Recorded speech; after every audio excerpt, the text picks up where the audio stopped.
안녕하세요. 저는 30대 중반인 여성입니다. 명절, 사실 기분 좋고 행복해야 하는 날인데 여자들에겐 그렇지 않은 것 같아요. 차례를 지내면 차례상 차린다고, 또 껄끄러운 가족이 있으면 그 가족과 같이 있는다고, 한 가족이 둘러모여 즐거운 시간을 보내야 할 명절의 의미가 무색해지니까 말이죠. 그런데 저는 그런 시끌벅적한 명절이 부럽기만 합니다. 제가 조금은 특별한 명절을 보내고 있기 때문인데요. 이렇게 남들과 다른 명절을 보내게 된 건 오늘 말씀드릴 그 일 때문이었어요. 그 일은 저에게 시어머니였던 사람 때문에 벌어졌고요. 어쩌면 꼭 그 일이 아니었다고 해도 저와 시어머니 사이에는 지금의 결과를 만들어낼 다른 일이 있었을지도 모르겠네요. 시어머니가 절 처음부터 마음에 들어하지 않았거든요. 시모가 절 마음에 들어하지 않는 이유를 알 수가 없었습니다. 제가 집안이 모자란 것도, 학력이 모자란 것도, 그렇다고 경제적인 부분이 모자란 것도 아니었어요. 또 남편이 원한다면, 시모가 원한다면 아이를 빨리 가지고 육아와 내조에만 열심히 할 생각도 있었고, 경제적으로 부족한 생각이 든다면 제 경력을 이어가고 싶은 생각도 있었죠. 어쩌면 저는 남편이 원하는 대로, 시댁이 원하는 대로 뭐든 맞춰줄 수 있는 맞춤형 며느리였어요. 보통 그런 사람들은 시댁 식구들과 정겹게 가까이 지내길 바라는 편이었고, 저 역시 그랬습니다. 아쉽게도 제가 어울릴 수 있는 시댁 식구가 시모밖에 없었지만 말이죠. 남편이 어렸을 때 아버님과 형을 사고로 잃게 돼서 시모와 남편, 이렇게 두 식구가 시댁 식구의 전부였어요. 그러다 보니 제가 남편과 결혼하고 난 뒤 혼자서 지내게 될 시모에게 신경이 더 갔고 더 빨리 가까워지고 싶었습니다. 좋은 며느리, 딸 같은 며느리, 힘이 돼주는 며느리가 되고 싶었어요. 그런데 시모는 저와 다정하게 지내고 싶지 않았던 것 같았죠. 그렇다고 거리를 두고 각자의 삶을 사는 관계를 바라는 것도 아니었습니다. 그냥 저를 옆에 두고 괴롭히고 싶다는 생각이 가득해 보였어요. 제게 대놓고 시댁으로 들어와 시집살이를 살라고 했거든요. 지금까지 너희 집에서 뭘 배우고 어떻게 살았는진 모르겠지만 이제 시집 와서 최씨 집안 사람으로 살 거면 처음부터 끝까지 다시 배워야지. 그러려면 집에 들어와서 내 옆에서 배우는 것만도 없고, 집이야 내 집 사놓으면 어디 도망가는 것도 아니고, 전세 놓으면 그 돈으로 또 재테크를 할 수도 있으니 손해보는 건 없지 않냐. 또 크고 좋은 집은 아니다만 단독주택에서 살면서 어디가 너희 생활에 맞을지 알아보는 것도 좋겠고, 그러니 들어와서 지내. 살다가 나갈지 더 살진 나중에 결정하도록 하고. 어머니 왜 그러세요? 요즘 세상에 누가 시댁에 들어가서 산다고. 그거 저도 불편해요. 아들인 저도 불편한데 민지는 얼마나 불편하겠어요. 저희 그냥 집 구한 곳으로. 아니야 상현씨, 난 어머님 곁에서 지내는 것도 좋다고 생각해. 어머님 말씀처럼 내가 옆에서 배울 게 얼마나 많겠어. 시행착오 겪으면서 끙끙 애쓰는 것보다 어머님 곁에서 있는 게 더 낫지. 그리고 나 주택에서 꼭 살고 싶었거든. 우리 나중에 주택에서 살아보자고 얘기도 했잖아. 어머님, 그렇게 할게요. 제가 들어가서 어머님께 많이 배울게요. 시모 얘기를 듣자마자 제가 피한다고 피할 수 있는 시집살이가 아니라고 생각했어요. 그리고 어차피 시집살이를 살게 될 거라면 조금이라도 점수를 따고 시작하는 게 더 낫겠다고 생각했습니다. 저는 시댁에 들어가기로 했고, 그렇게 제 시집살이도 시작이 됐죠. 며느리들이 시자가 들어가는 건 뭐든 치를 떤다고 하길래 당연히 시집살이가 쉽지 않을 거라고 생각했습니다. 그래도 또 옛말에 미운 정도 정이고 미운 정 가장 많이 드는 시어머니와 그렇게 애틋해진다고 하길래 제가 열심히만 하면 시모도 무조건 쌀쌀 맞고 미워하진 않을 거라고 생각했습니다. 이미 자청하듯이 시집살이를 살겠다고 했으니 점수를 조금이라도 땄다고 생각했고요. 그런데 아니더라고요. 제가 아무리 열심히 해도 시모에게 진심으로 잘해주고 가까워지려고 해도 시모는 절 밀어내고 싫어했어요. 어머님, 이거 제가 퇴근하고 오는 길에 어머님께 드리려고 샀어요. 저번에 사고 싶다고 하신 게 이거 맞죠? 너는 돈을 아무데나 막 쓰는구나. 누가 갖고 싶다고 그러면 다 사주고 그러니? 너도 사고 싶은 게 있으면 아무거나 막 사고? 얘가 경제관념이 이래서 누굴 고생시키고 무슨 돈을 모으겠다고. 아유...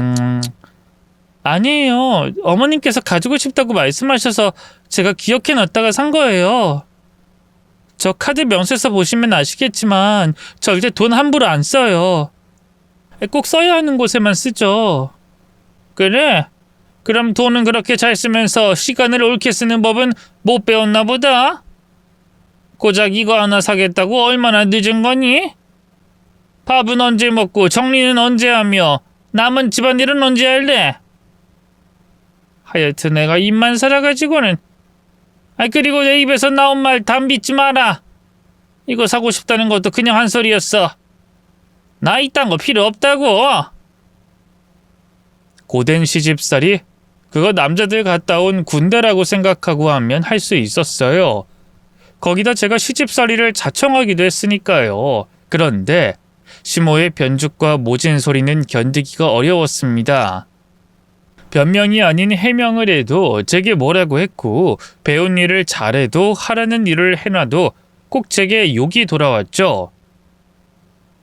주는 게 있으면 받는 법이고 뭐라도 받아야 신이 나서 기쁘게 더 주는 법인데 시모에게 제 애정만 줬던 저는 점점 힘이 빠지기 시작했습니다. 그나마 다행이었던 건 이런 상황에서 제게 힘이 되어주는 남편이 있었다는 거였죠. 남편은 처음부터 시집살이 하겠다는 저를 걱정해줬고 저를 도와주려고 애썼어요. 그리고 시모가 너무 서운해하지 않게, 그렇다고 제가 방치됐다고 느끼지도 않게 우리 두 사람 사이에서 아슬아슬하게 줄타기 하듯이 나서주기도 했죠.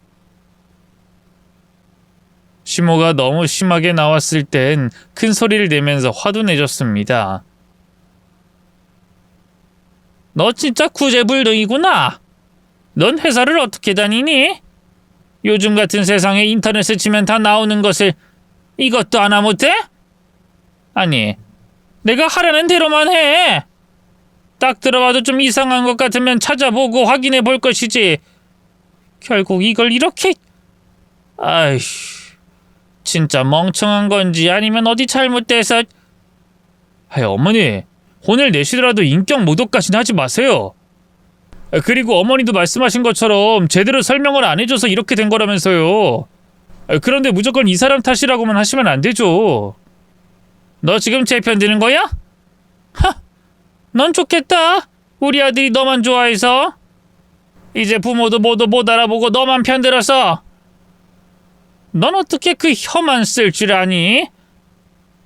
뱀혀야 뱀혀. 그 혀로 사람을... 어머니! 지금 제가 누구 편을 들고 있었어요? 어머니께서 선을 넘으시려고 하시길래 그렇게까지는 하지 말라고 말씀드린 거잖아요. 근데 누가 뱀혀고 누가 부모를 못 알아봐요? 도대체 왜 이러시는 거예요? 이러려고 저희 들어오라고 하셨어요? 상년아, 이 사람이 잘못한 거 가지고는 저도 뭐라고 안 합니다. 애매한 상황에서도 나서지 않고요. 그런데 이건 아니죠. 그런 남편 덕분인지 최소한 시모는 남편이 있는 앞에서는 말도 안 되는 이유로 절 괴롭히진 않았어요. 물론 남편이 없는 곳에서는 절 잡아먹을 기세였지만 말이죠.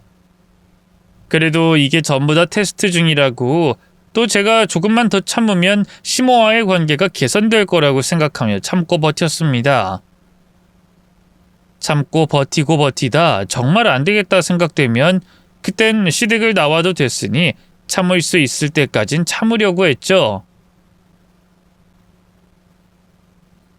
그러다 저희 친정에 아주 큰 우환이 생겼습니다. 친정엄마가 응급실로 실려갔다가 의식을 차리지 못하고 중환자실에 입원하게 된 거죠. 원래 1형 당뇨로 평생 몸 관리를 해야 했던 엄마였는데 나이가 드셨던 탓인지 아니면 코로나를 한번 앓고 면역력이 떨어지신 건지 얼마간 몸이 안 좋으셨어요. 그러다 급성 신부전이 오면서 중환자실에 입원까지 하신 거죠. 병원에서는 우선 응급조치를 했지만 아직 쇼크로 잃은 의식을 회복하지 못하셨다고 했고 혈압이 계속 떨어져 승합제를 쓰며 지켜봐야 한다고 말씀하셨습니다. 그러면서 승합제를 쓸 수 있는 한계가 있어 그때까지 혈압이 올라오지 않는다면 마음의 준비를 해야 될 거라고 했어요. 마른 하늘의 날벼락 같은 이야기를 듣게 된 거죠. 이후 우리 가족들 모두 마음 졸이는 시간 속에서 살았습니다. 가족들이 돌아가며 엄마의 상태를 확인했고 매일매일 다른 혈압 수치에 일희일비하며 지냈죠. 그러다 보니 저는 당연히 집안일에 소홀할 수밖에 없었어요. 물론 제 상황인 만큼 이해해 줄 수 있는 일이었지만 시모는 그럴 사람이 아니었습니다. 잠깐 며칠 동안은 참아주는 척했지만 그 며칠이 지나자 성질을 내기 시작했죠. 너 지금 어디 가니? 방금 회사에서 돌아와서 또 나가? 집안 꼴이 이런데 어딜 가겠다는 거야? 너 또 병원 갔지? 맞지? 네, 어머님. 그런데 저 오늘 병원 가야 한다고 저번에 말씀드렸는데. 그래, 말했지. 그래서 내가 뭐라고 했니? 결혼 안 한 네 동생이나 다른 친척한테 맡기라고 말하지 않았니? 근데 굳이 이 시간에 집안 정리도 다 안 해놓고 나가는 건 뭐야? 너 내가 하는 말 귀담아 듣긴 했어? 아니지? 제대로 듣지 않고 나갈 생각만 했지? 그냥 집 밖에서 시간 보내려고 나가는 거지? 응? 아니에요. 어머님께서도 저희 엄마 어떤 상황인지 잘 아시잖아요. 그리고 일주일 중에 6일을 저희 아버지랑 동생이 나눠서 병원에 있는데 하루 정도는 제가 있어야죠. 저 때문에 어머님께서 대신하셔야 할 일이 많고 집안이 어려워서 눈에 거슬리는 것도 많은 거 알겠는데요. 조금만 더 참아주시고 이해해주세요. 저희 엄마 의식 차리면 그땐 집에 붙어서 할 거 다 한 다음에 나갈게요. 저녁은 다 했으니까 그이 오면 데우고 드시면 되고요. 설거지랑 나머지 청소는 그냥 두세요. 제가 내일 아침에 바로 와서 정리할게요. 그럼 부탁드릴게요. 부탁은 무슨 부탁? 예, 너 지금 네가 어느 집사람이라고 생각하는 거니? 너 최씨 집안 며느리야. 김씨 집안 사람이 아니라 최씨 집안의 며느리라고. 물론 네 부모님 일이긴 하다만 그래도 그 집에 너 대신 안 싸돈 볼 사람이 없는 것도 아닌데 네가 왜 가겠다는 거야? 가정 있고 시어머니까지 모시고 사는 애가. 내가 보기엔 네가 밖에 나가고 싶어서 가는 걸밖에 안 보인다. 그러니까 지금 네 동생이든 다른 친척이든 연락해서 오늘부터 못 가겠다고 해. 어머님, 저희 어머니 생사의 갈림길에 있으세요. 근데 어떻게 그런 말씀을 하세요? 제 마음이 어떨지 하나도 생각 안 하세요? 저 맘 같아선 병원에 매일 있고 싶어요. 엄마 깨어날 수 있게 계속 옆에서 말 걸어주면서 힘주고 싶다고요. 그런데 저도 이 회사에서 또 집에서 제 역할이 있으니까 해야 할 일이 있으니까 잠깐 시간 내서 가는 건데 그것도 일주일에 한두 번인데 정말 너무하세요. 너무하긴 뭐가 너무해? 병원에서 다 알아서 해주는데 집안 내팽개치고 도망가는 네가 더 너무하지. 네가 병원 가면 안사동께서 힘이 난다고 하니? 과학적으로 그렇대? 아니잖아. 너 좋자고 너 마음 편하자고 가는 거잖아. 그런데 너 좋자고 왜 우리가 힘들어야 해? 어? 병원에서 다 조치하고 무슨 일 있으면 연락 다 해주니까 넌 네가 할 일이나 해. 막말로 회사원이 부모님 아프다고 일과 중에 뛰쳐나가? 그걸 회사에서 이해해주고? 아니잖아. 너도 근무 중에 병원 찾아가진 않을 거 아니야. 다들 자기가 맡은 바 할 일을 해야 하는 거 아니야? 그 다음 자기 일 보는 거고. 시모의 논리가 맞을 수도 있겠지만 항상 예외라는 게 있잖아요. 특히 가족과 관련된 일이라면 정말 불가피한 상황을 제외하고 뭐든 이해해 줄 수 있는 거 아니겠어요? 그렇다고 제가 일주일 내내 집 밖에 있는 것도 아니고 일주일에 한 번, 많으면 2번 정도 자리를 비우는 걸 가지고 시몰은 제가 무슨 큰 죄를 짓는 것처럼 말했죠. 원래였다면 잔소리 듣기 싫어서, 부딪히기 싫어서 시모가 말하는 대로 따랐겠지만 이번엔 그럴 수 없었습니다. 시모 말을 무시하고 엄마에게 찾아갔죠. 당연히 자기 말을 무시한다고 생각한 시모는 제가 병원에 갈 때마다 들어올 때마다 붙잡고 노발대발 화를 냈고요. 남편이 있을 때는 남편이 방패막이가 되어주어 시모 소나기에서 벗어날 수 있게 해줬지만 남편이 없을 땐 시모에게 붙잡혀 1시간이고 2시간이고 혼이 나야 했어요. 그러던 어느 날 제가 병원에 간다고 하면 시모가 아무 말도 못하는 일이 생겼습니다. 서서히 정상 혈압으로 돌아오던 엄마가 갑자기 또 쇼크가 일어나며 정말 위험한 상황이 되신 적이 있었거든요. 그땐 저뿐만 아니라 우리 가족들 모두 엄마가 그날을 넘기지 못하실 거라고 생각했습니다. 의사 선생님께서도 가족들에게 마음의 준비를 하라며 엄마와 시간을 보낼 수 있는 자리까지 만들어줬으니까요. 그런데 엄마는 기적적으로 그날 밤을 넘기셨고 다시 안정을 찾으셨죠. 남편에게서 위급했던 그 상황을 전해 듣게 된 시모는 그날 이후로는 제가 병원을 가도 아무 말 못했습니다. 당연히 기분 나쁘고 안이 꼽다는 건 내색했지만 말이죠. 하지만 그때 저는 그런 시모의 내색에 대해 싫고 좋고도 없었어요. 제 머릿속에는 온통 엄마밖에 없었거든요. 시모가 어떻게 절 쳐다보든 뭘 시키든 다른 생각은 안중에도 없었습니다. 이후에도 엄마에게 몇 차례 비슷한 상황이 벌어지면서 더더욱 엄마만 생각하게 되었고요. 그러다 그 일이 벌어지게 된 겁니다. 제가 시모에게 복수를 다짐하게 되는 그 일이요. 그날 역시 저는 병원에 있는 엄마 걱정에 몸과 마음이 따로 돌고 있었어요. 몸은 시모가 시킨 집안일을 하고 있었지만 머리와 마음속으로는 엄마 생각뿐이었죠. 그런데 시모가 갑자기 방금 전에 자기가 시킨 일을 그만두라고 하고 자기 심부름을 다녀오라고 하는 겁니다. 막 재촉하면서 말이죠. 너 아직도 이거 하고 있니? 하여튼 애가 느려 터져서 그거 그만하고 너 시장 가서 이거 떡 좀 해와라. 네? 방금 전에 이거 다 하라고 말씀하셨는데 그리고 지금 시간이 늦었는데 떡이 될까요? 쌀 빻고 떡 찌는 시간 따지면 떡을 사오는 게 나을 텐데요. 쌀도 저희가 먹는 일반 쌀이기도 하고요. 뭔 말이 그렇게 많아? 너 내가 무슨 생각인지 다 알아? 모르면 시키는 대로 할 것이지 뭔 말이 그렇게 많아? 그래, 네가 말한 대로 시간이 얼마 없으니까 얼른 가서 떡 해와. 그거 그만 손 놓고 얼른 해오라고. 너 떡 못 해오면 내가 대문 안 열어준다. 그러니까 늦기 전에 얼른 해와. 아침이나 점심에 시켰으면 몰라도 곧 저녁이 되어가는데 떡을 하라니 무슨 일인가 싶었어요. 시모가 떡을 잘 먹긴 해도 보통 사 먹지 직접 떡을 짓지는 않거든요. 그렇다고 집안에 떡 돌릴 일이 있는 것도 아니었고 영무는 몰랐지만 시모가 하도 재촉하고 떡집이 문을 닫을 것 같아 서둘러 집을 나서게 됐어요. 그런데 시모가 떠넘기듯이 준 쌀 대야를 싣고 급하게 차를 출발하고 보니 핸드폰을 놓고 온 걸 뒤늦게 알게 됐습니다. 차를 세워놓고 휴대폰을 가지고 오려는데 시모가 대문 앞에 나와 있는 거예요. 그러더니 제게 손짓으로 위협을 하면서 절 쫓아내기 시작했죠. 이게 빨리 안 가고 뭐해? 이러다 떡집 문 닫으면 어쩌려고? 얼른 가! 얼른 가라고! 저 휴대폰을 집에 놓고 왔어요. 휴대폰만 챙겨서 갈게요.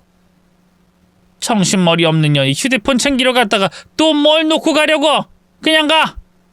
그 휴대폰 잠깐 놓고 온다고 무슨 일 있는 거 아니잖아. 그거 찾으러 갈 시간에 빨리 떡집에서 떡 짓고 오겠다. 빨리 가! 빨리 안 가? 이걸 확 그냥. 떡을 당장 어디다 줄 것도 아닌데 왜 이렇게 성질인지 이해를 할 수가 없었습니다. 무슨 이유로 저러는지 짐작조차 되지 않았죠. 거기다 하도 난리를 치니까 뭐 때문에 저러는지 생각조차 하는 게 싫었어요. 시모 말대로 얼른 떡이나 짓고 오자는 생각이었고 그 잠깐 사이에 무슨 일이 있을까 싶었죠. 그런데 떡을 짓고 집으로 돌아와 보니 휴대폰에 부재중 전화와 문자가 수십 통 들어와 있었습니다. 아빠, 동생, 남편, 다른 친척들까지 수십 통의 전화와 문자를 제게 했어요. 이 사람들이 내게 이만큼의 연락을 한 건 하나의 이유밖에 없을 거라고 생각했습니다. 엄마가 돌아가신 것밖에 없다고 말이죠. 그리고 제 생각은 맞았어요. 그 잠깐이라고 생각한 그 사이 엄마가 세상을 떠나신 거죠. 숨을 거두시기까지 1시간 정도의 시간이 있었다는 말에 저는 다리에 힘이 풀려 자리에 주저앉아 목 놓아 울음을 터뜨렸습니다. 제 시간이 찾아갔어도 엄마의 의식이 돌아온 건 아니었지만 그래도 살아계셨을 때 마지막 인사를 못 드렸다는 생각에 너무 죄송했어요. 휴대폰을 애초에 잘 챙길 걸, 시모가 가라고 해도 집에서 휴대폰을 가지고 나올 걸 생각하며 저 자신을 자책했죠. 그러다 먼저 병원에 가 있던 남편이 집에 온 저를 데리고 가려고 집으로 왔어요. 저도 엄마가 있는 병원으로 가려고 했죠. 그런데 집을 나서려던 그때 뒤돌아서서 잔뜩 긴장한 시모를 본 것 같았습니다. 그러면서 갑자기 떡을 찌어오라고 하고 휴대폰을 못 가지고 가게 하던 시모 모습이 떠오르더라고요. 그게 이상하게 느껴졌던 저는 다시 휴대폰을 열어 확인을 해봤어요. 오늘 걸려온 부재중 전화와 문자 중 가장 먼저 왔던 연락의 시간을 확인했죠. 그랬더니 그 시간이 제가 떡집을 가기 전 시모가 시킨 일을 하고 있던 그때라는 걸 알았습니다. 하물며 전화는 금방 끊겼지만 문자는 엄마가 위급한 상황이니 얼른 병원으로 오라는 내용이 적혀져 있었어요. 제 휴대폰의 경우 문자든 톡이든 배경화면에서 그 내용을 확인할 수 있었고요. 그러니까 모든 걸 종합해보면 시모가 제 휴대폰에 걸려온 부재중 전화와 문자를 보고 일부러 심부름을 시킨 꼴이 됐습니다. 저는 병원으로 가던 발걸음을 멈추고 천연덕스럽게 아무 일도 없다는 듯 서 있는 시모에게 따져 물었죠. 알고 그랬죠. 심부름 일부러 시킨 거 맞죠? 뭐? 얘 지금 뭐라고 하는 거야? 내가 심부름을 왜 일부러 시키는데? 너 지금 무슨 소리 하고 싶은 거니? 내 휴대폰 봤잖아요. 보고서 우리 엄마 위급하다는 거 알고 일부러 나 심부름 시킨 거잖아요. 병원 못 가게 하려고. 어머 얘 좀 봐. 내가 왜 그러니? 그런 걸 알면 심부름 시킬 게 아니라 널 병원으로 보내야지. 내가 왜 심부름을 시켜? 나 진짜 몰랐어. 그런데 심부름 시켰다 우연히 일이 이렇게 된 걸 가지고 내 탓을 하면 어떡하니? 정확히 따지고 보면 네 탓이지. 내 탓이 아니라 네가 굼떠서 네 엄마 못 본 거야. 알지? 핑계랍시고 하는 그 말을 듣고 저는 확실히 알 수 있었습니다. 시모가 일부러 그랬다는 걸. 그리고 속이 훤히 보이는 그 거짓말을 듣고 시모가 어떤 이유로 제게 그런 짓을 했는지 알고 싶지 않았어요. 아니, 상관없었습니다. 중요한 건 시모가 일부러 저희 엄마 임종을 못 보게 저를 밖으로 내보냈다는 거고 잘못을 비는 게 아니라 뻔뻔한 거짓말을 한다는 거였어요. 그걸로 끝이었죠. 이후 엄마의 장례를 치르면서 저는 마음속으로 결심했습니다. 제가 느낀 이 기분을 시모에게 꼭 되갚아주겠다고 말이죠. 아니, 제가 겪은 것보다 몇 배로 되갚아주겠다고 결심했어요. 그때부터 저는 시모를 향한 복수의 칼날을 갈기 시작했습니다.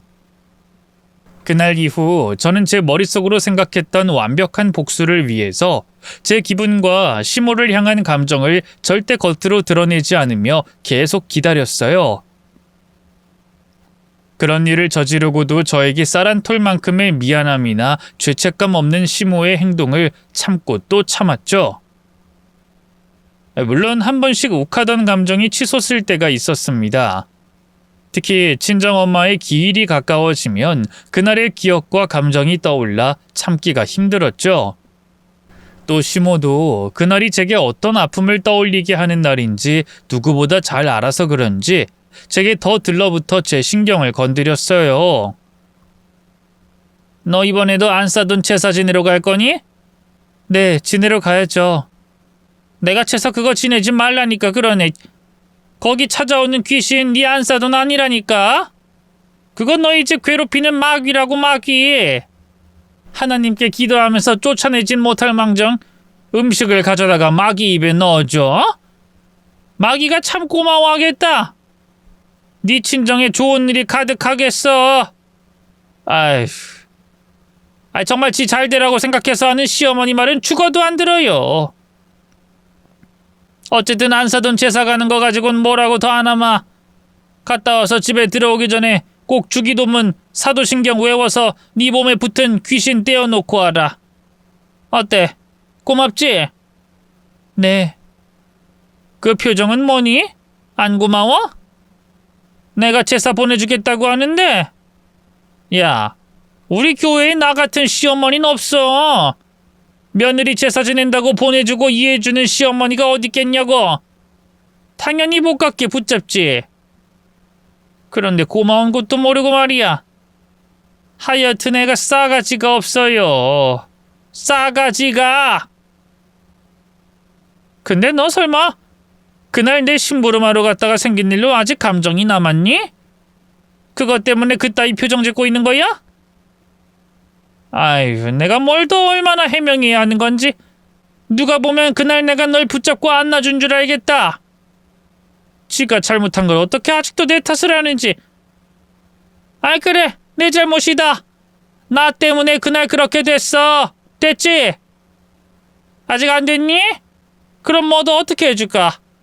아예 그날 아침부터 친정에 가게 해줄까? 어때? 이럼 됐니? 이젠 마음에 들어?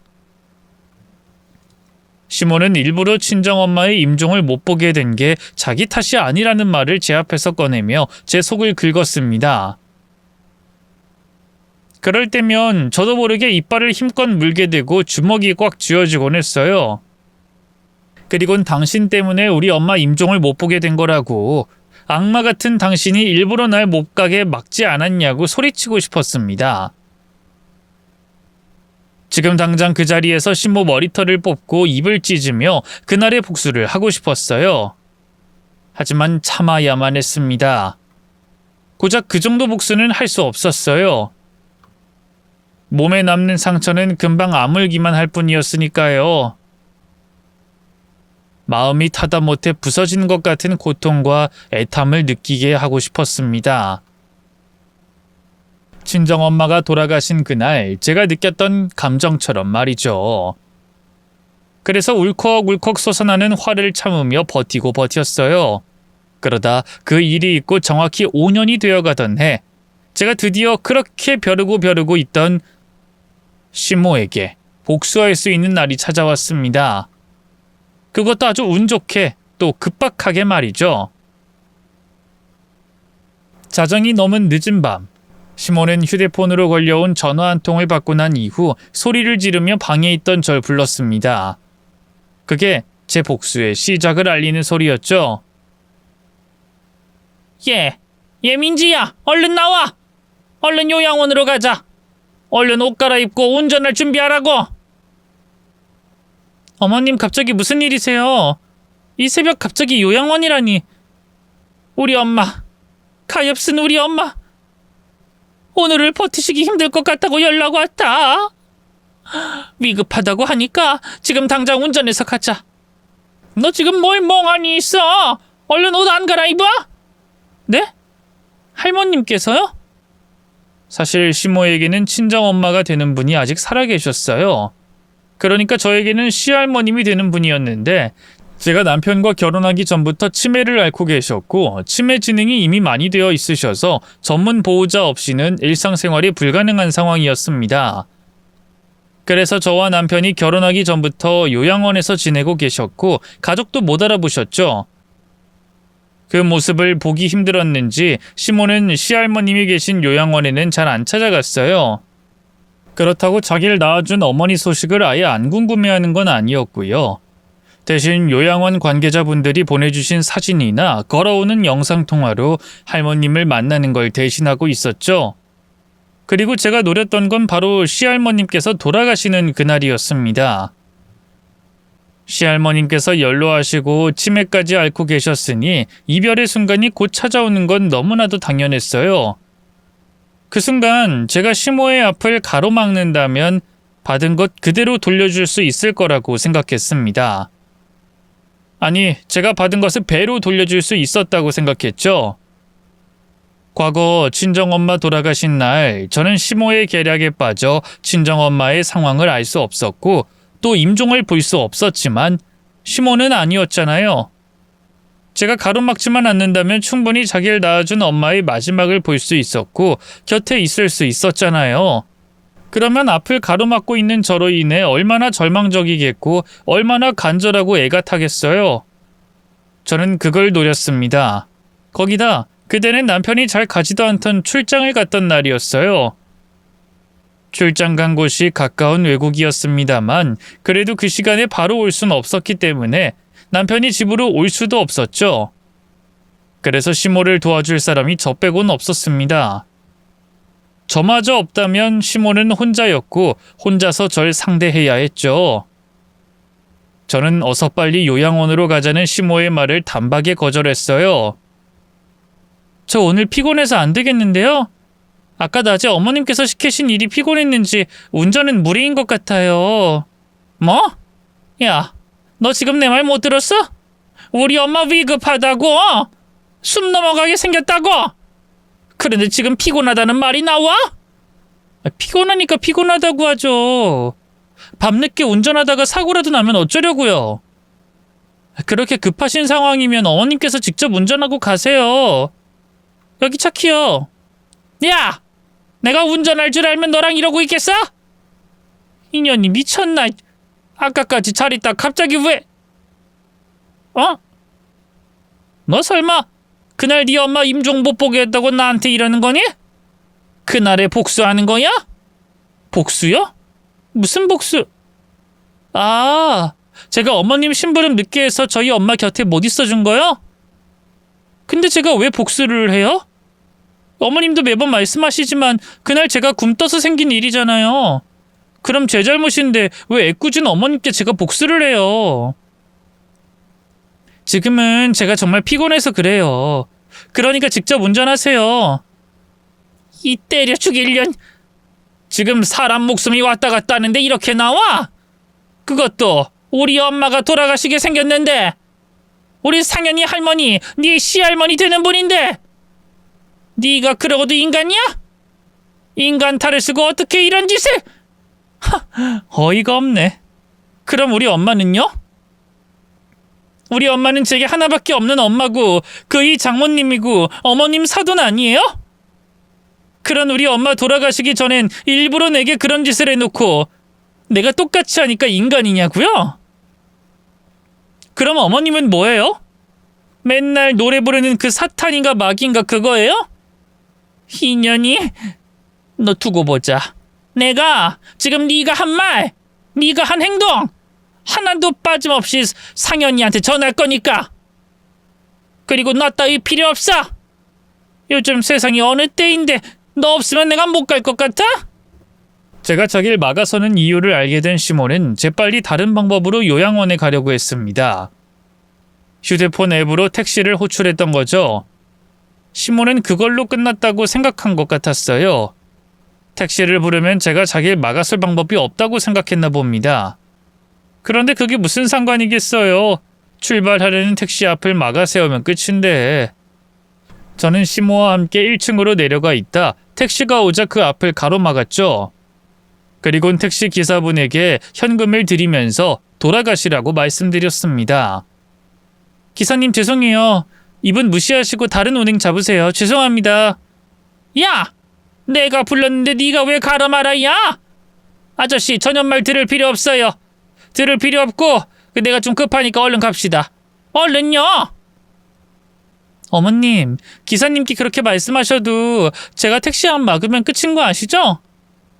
죄 없는 기사님 힘들게 하지 마시고 그만 포기하세요. 그렇다고 제가 아예 안 보내드리는 건 아니에요.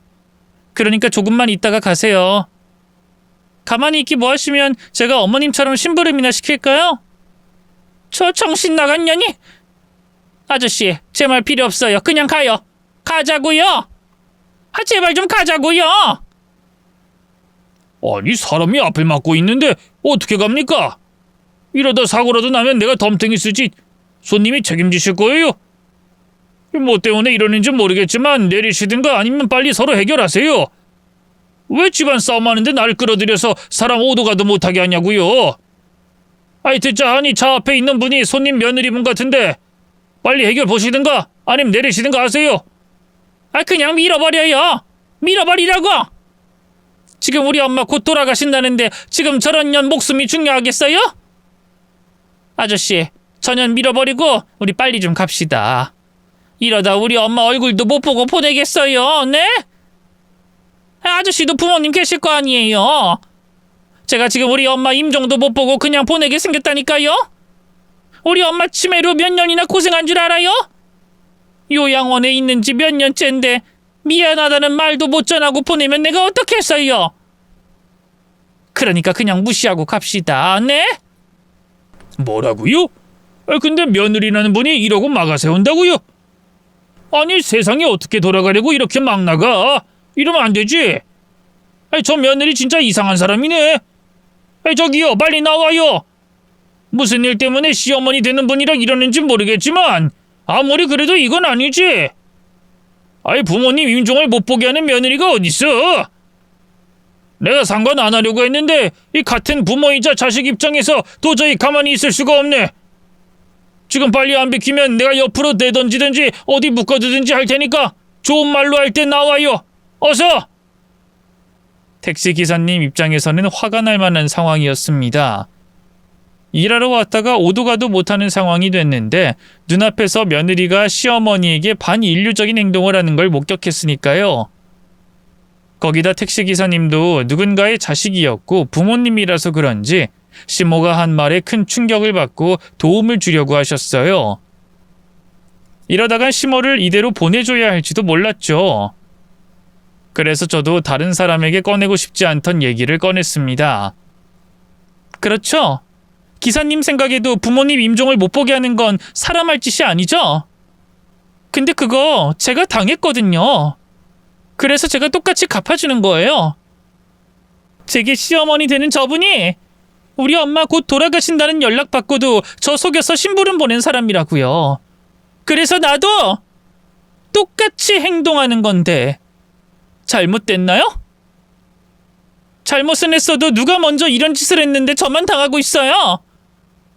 그것 말고도 시어머니라는 사람한테 제가 당한 게 얼마나 많은데. 아저씨, 저 깔아 뭉개고 가세요. 저 그전까진 여기서 절대 안 비킬 거니까. 절 밀고 가시든 아니면 저희 시어머니 내리게 하세요. 저기요 손님, 이 며느리분 말 사실입니까? 진짜 아주머니께서 임종 못 지키게 하셨어요? 쟤는 미쳤나? 별 이야기를 다 하고 있어. 내가 설마 그렇게 했겠어요? 그냥 갑시다. 앞으로 못 가겠으면 뒤로 갔다 다른 길로 해서 가든가. 어쨌든 빨리 가자고요. 나 정말 재수가 없으니 내리세요. 네? 아저씨 내리다니 그게 무슨 말이에요? 내리시라고요. 어딜 가든 안 갈 거니까 당장 내리시라고요. 진짜 이 시어머니라는 사람이나 며느리라는 아니지. 그 시어머니나 되는 분이 왜 그렇게까지 합니까? 며느리가 미워도 할 짓이 있고 못할 짓이 있지. 그러니까 되로 주고 말로 받는 일이 생기잖아요. 어쨌든 내리세요. 운행 취소했으니까 당장 내리라고요. 혼내듯이 호통치는 기사님으로 인해 시모는 택시 안에서 나왔어요. 그리곤 이제 정말 시간이 없다고 생각했는지 절 피해서 주택가 밖 대로로 나가려 했습니다. 대로에서 택시를 잡고 내려가는 방법밖에 없다고 생각한 거죠. 하지만 손 놓고 지켜보고 있을 제가 아니었어요. 죽기 살기로 저를 피하려는 시모를 붙잡고 놓아주지 않았죠. 야, 놓으라고? 너 진짜 이럴 거야? 진짜 우리 엄마한테 못 가게 할 거야? 그럼 내가 좀 하다가 말 줄 알았어요?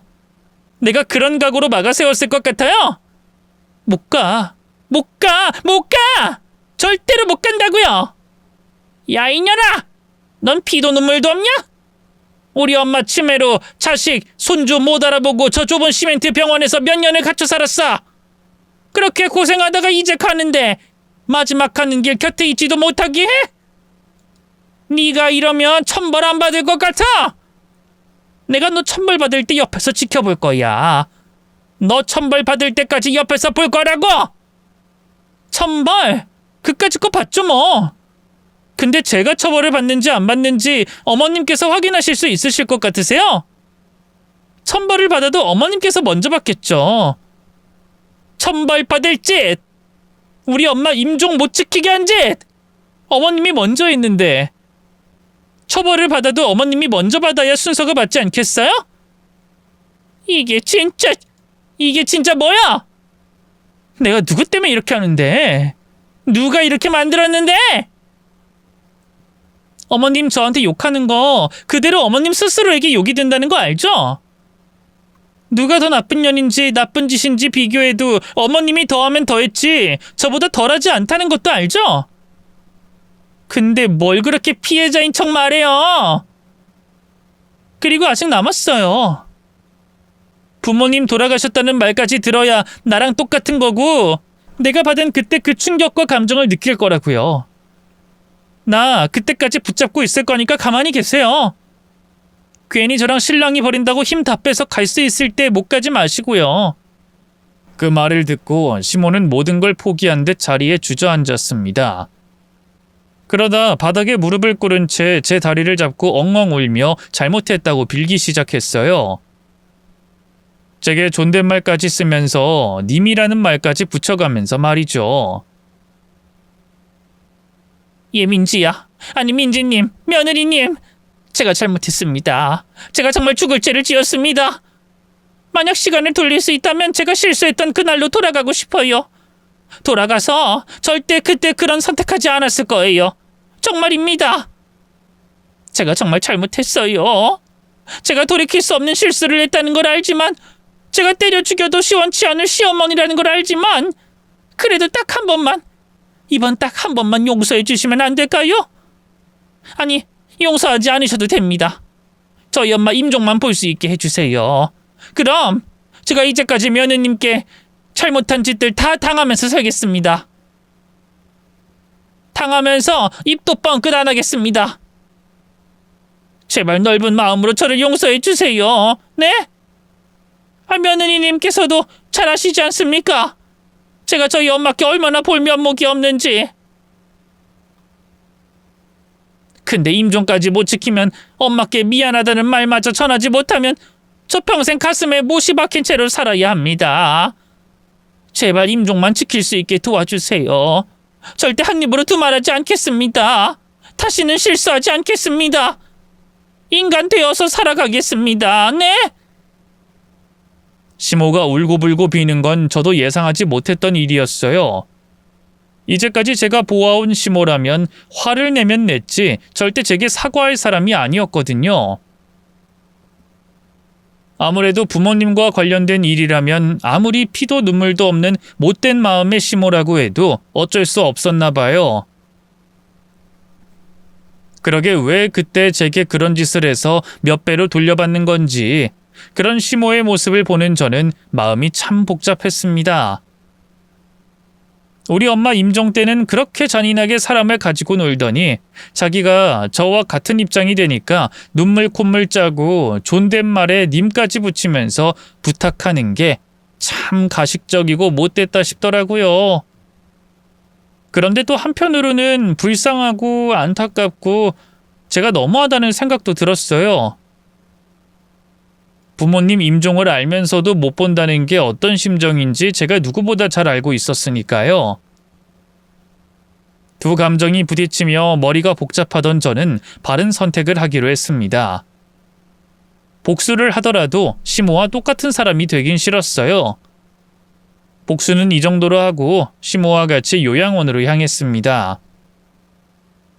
요양원을 향하며 조수석에 앉은 시모는 제게 미안하고 고맙다는 말을 계속했습니다. 하지만 그 순간 제가 진정 듣고 싶었던 말은 그게 아니었어요. 도대체 왜 그날 제게 엄마의 임종을 숨겼는지 궁금했죠. 저는 5년 동안 듣지 못했던 그 이유에 대해서 물었습니다. 미안하고 고맙다는 말 그만하세요. 중간에 차돌릴 생각 없으니까요. 그것보다 도대체 왜 그랬어요? 제가 싫어도 그렇지 어떻게 부모님 임종을 못 보게 할 생각을 했어요? 이유가 뭔데요? 정말 미안하다. 내가 입이 10개라도 할 말이 없구나. 처음엔 이번에도 안사돈께서 위급하시다 다시 괜찮아질 거라고 생각했다. 그래서 이번 기회에 연락이 와도 별거 아니라는 걸 인지시켜 주려고 했었어. 그래야 네가 병원에 그만 왔다 갔다 할 거니까. 내가 진짜 미쳤지. 미친 짓을 해도 어떻게 부모님 일을 가지고. 정말 미안하다. 내게도 안사돈께도 너희 가족들에게도. 겨우 그것 때문이었다고요? 일주일에 한 번 가는 그거 하나가 마음에 안 들어서 그랬다고요? 저희 엄마 상태를 아시면서 그게 뭐 그렇게 싫다고 그러셨어요?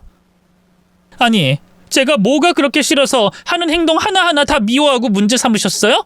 네? 그래, 내가 죽일 년이야. 내가 못된 년이라고. 다 말아마. 내가 무슨 생각이었고 얼마나 잘못된 생각을 가졌는지 다 말아마. 그러니까 그냥 너랑 네 가족이 보자마자 미웠다. 처음엔 나도 왜 그런 건지 몰랐어. 나한테 잘해주면 잘해주는 대로 싫고 못하면 못하는 대로 싫더라고. 그러다 첫 명절에 알게 됐지. 너희 가족이 부러웠던 거야. 네 식구 행복하게 사는 너희 가족이 부러워서 내가 시기를 했어. 행복해하는 네가 너희 가족이 밉더라고. 나는 내 남편 잃고 첫째도 잃고 힘들게 살아왔는데 너희는 내 식구 행복하게 사는 모습을 보니 질투가 나더라고. 거기다 내 유일한 가족인 상현이가 너와 결혼하면서 너한테 빼앗겼다고 생각이 드니 네가 죽일 듯이 미운 거야. 그래서 이유도 없이 너한테 시집살이 시켰고 널 미워했고 그러다 내가 그런 짓까지 저질렀구나. 물론 나도 나중에 안사돈 돌아가신 걸 알고 많이 놀랐다. 근데 네가 나한테 따지고 물으니 감추려고 더 부정하게 되고 더 못되게 말이 나오더라고. 진작에 내가 인정을 했어야 했는데 정말 미안하다. 내가 나이를 헛먹었구나. 생각보다 더 어이없는 이유라 힘이 쭉 빠졌어요. 겨우 그런 이유로 지금까지 날 괴롭히고 친정엄마의 임종까지 못 보게 하다니 제가 한 복수의 성공마저 힘이 빠질 지경이었죠. 그 후로 말없이 운전하며 많은 생각을 했습니다. 시모와의 관계를 어떻게 해야 할지, 그 어이없는 괴롭힘의 이유에 다시 정당한 대가를 치르게 해줘야 하는지 등등 말이죠. 그러다 보니 어느새 시할머님이 계시는 요양원에 도착했습니다. 다행히 할머님께서는 아직 숨을 거두시기 전이셨어요. 저도 그때부터는 시모에게 복수의 칼날을 갈던 원수에서 남편의 아내로, 시모의 며느리로, 시할머님의 손자 며느리로 돌아가 할머님께서 가시는 마지막 길을 배웅해드렸죠. 남편이 장례식장으로 오기 전까지 시할머님 장례식 준비를 맡아서 했습니다. 그리고 장례를 마치고 시간이 어느 정도 흘렀을 때 남편에게 모든 걸 설명했어요. 이제까지 있었던 모든 이야기를 말이죠. 얘기를 마친 뒤에는 제 결정도 전했습니다. 여보, 미안해.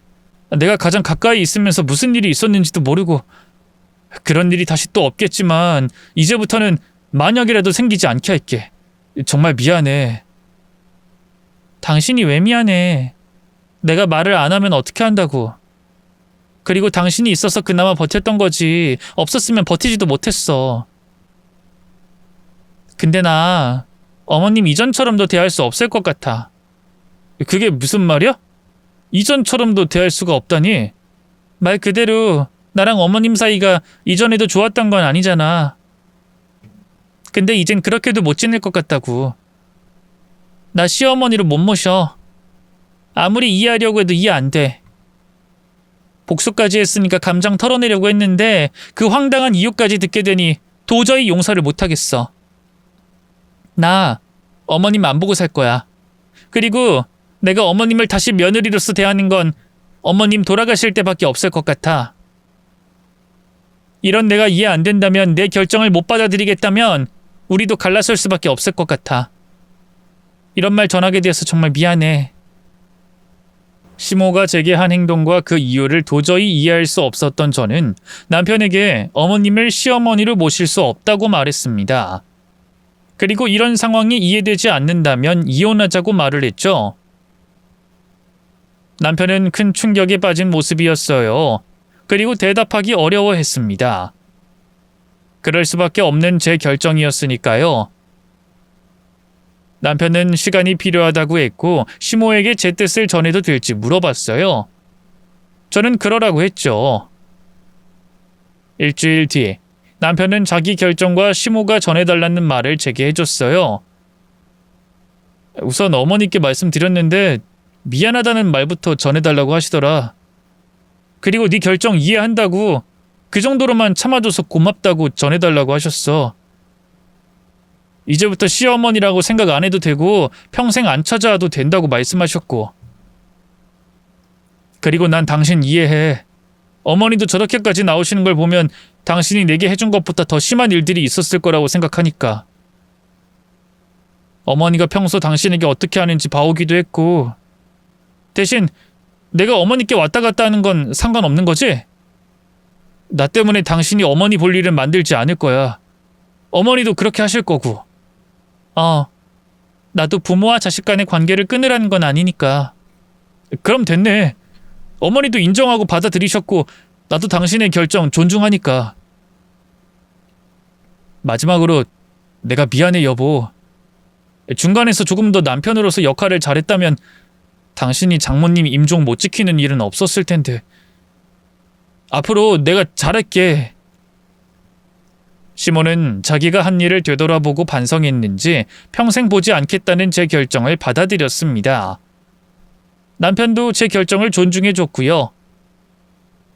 그렇게 저는 시모와의 악연을 끊을 수 있었어요. 아니, 연을 끊진 못했지만 다시는 안 볼 각오로 지금까지 지내고 있습니다. 그래서 제가 처음 말씀드린 것처럼 우리 부부의 명절은 남들과 달라요. 서로 각자의 집에서 명절을 보내니까요. 처음엔 부부가 떨어져 각자의 집으로 가는 게 어색했는데 몇 번 해보고 나니 좋은 점도 많다는 생각이 듭니다. 저와 같은 특수한 상황인 분들이 아니면 있을 일이 아니니 그 장점에 대해선 설명할 필요가 없겠지만요. 그런데 저도 각자의 집안에서 명절을 지내는 것보다 시댁을 갔다가 친정으로, 친정에 갔다가 시댁으로 이렇게 다 같이 모여 보내는 명절이 더 좋다는 걸 알아요. 다만 그럴 수가 없기에 나름의 장점이 있다고 말씀드리는 거고요. 그러니까 여러분께서도 가족들에게 지워지지 않는 상처를 주는 행동은 하지 마세요. 가족의 의미를 잘 생각해 보시고 미우나 싫으나 같이 지낼 수 있길 바라겠습니다. 그럼 저는 이만 글을 마치도록 할게요. 추석 가족들과 잘 보내시고 편안히 쉬시길 바라겠습니다.